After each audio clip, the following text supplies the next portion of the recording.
ಜೈ ಹಿಂದ್ ಎಲ್ಲರಿಗೂ. Indian army SSC GD ಮತ್ತು police constable ಎಲ್ಲರೂ ನೀವು ತಯಾರಿ ಮಾಡಕತ್ತೀರಂದ್ರ ನೌಕರಿ ಯಾವ ತರ ಇರ್ಬೇಕು ಹೇಳ್ತೀನಿ ನೋಡ್ರಿ. ಈ ತರ ಎಲ್ಲರೂ ನಿಮ್ಮದು ನೌಕರಿ ಇತ್ತಂದ್ರ 100% ಹೇಳ್ತೀನಿ ರೀ, ಅನ್ಫಿಟ್ ಆಗ್ತತಿ. ಮೆಡಿಕಲ್ ಒಳಗೆ ಅನ್ಫಿಟ್ ಆಗ್ತತಿ. ಯಾವ ತರ ಇರ್ಬೇಕಂದ್ರ ಈ ತರ ನೌಕರಿ ಇರ್ಬೇಕಾ, ಈ ರೀತಿ ಬಿಡುಗಡೆ ಇರ್ಬೇಕ ನೌಕರಿ. ಈ ರೀತಿ ಇತ್ತಂದ್ರ ಅಷ್ಟ ನೋಡ್ರಿ ನಿಮ್ಮದು ನೌಕರಿ ಒಳಗ ಪಾಸ್ ಆಗ್ತತಿ, ಇಲ್ಲಾಂದ್ರ ಅನ್ಫಿಟ್ ಆಗ್ತತಿ. ಇದು ನೋಡ್ರಿ ಯಾವ ರೀತಿ ಮೊಳಕಲ್ ಎರಡು ಕೂಡ್ಯಾವು.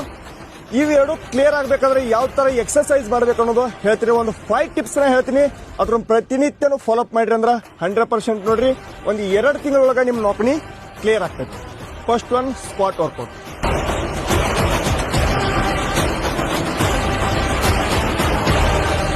Second one frog pose workout.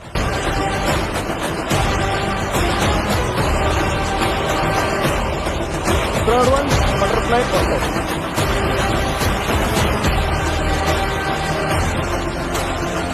Fourth one, Hulk butterfly workout.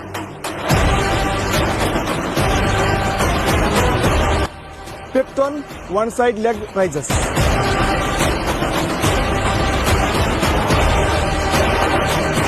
ಸ್ನೇಹಿತರೆ, ಇವು ಹೇಳಿರುವಂತ ಟಾಪ್ 5 ಎಕ್ಸರ್ಸೈಸ್ ಪ್ರತಿನಿತ್ಯನೂ ಫಾಲೋ ಅಪ್ ಮಾಡಕ್ ಬರೀ. ಈ ತರ ಇರುವಂತ ನೌಕರಿ ನಿಮ್ಗೆ ಕ್ಲಿಯರ್ ಆಗಿ ಒಂದು 2 ರಿಂದ 3 ತಿಂಗಳೊಳಗ ಈ ತರ 100% ಆಗ್ತೈತ್ರಿ. ಈ ವಿಡಿಯೋನ ನೀವು ಅಷ್ಟ ನೋಡೋದಲ್ಲ, ಪ್ರತಿಯೊಬ್ಬ ರಾಜ್ಯದ ವಿದ್ಯಾರ್ಥಿಗಳಿಗೆ ಶೇರ್ ಮಾಡಿ. ಯಾರೆಲ್ಲ SSC GD army police constable ಯಾರೆಲ್ಲ ತಯಾರಿ ಮಾಡ್ಲತ್ತಾರೆ ಪ್ರತಿಯೊಬ್ಬ ವಿದ್ಯಾರ್ಥಿಗಳಿಗೆ ಈ ವಿಡಿಯೋನ ಶೇರ್ ಮಾಡಿ. 100% ಹೆಲ್ಪ್ಫುಲ್ ಆಗ್ತೈತಿ. ಜೈ ಹಿಂದ್.